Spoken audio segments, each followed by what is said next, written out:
বন্ধুরা, আমি আপনাদেরকে দেখাচ্ছি বিখ্যাত টুইন টাওয়ারের পিছনের অংশ। দেখতে থাকেন, ভালো লাগবে। রাশেদ তালুকদার বিশ্ব দেখায় সরাসরি।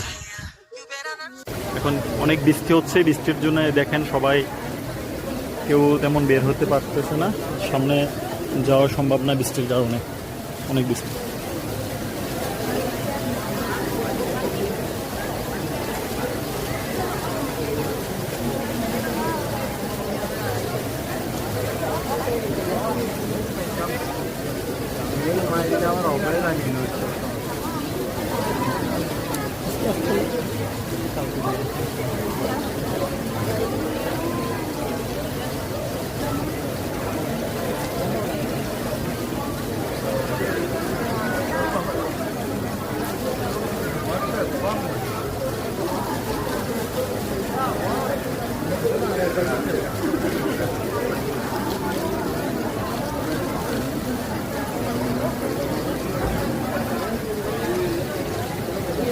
আমরা এখানে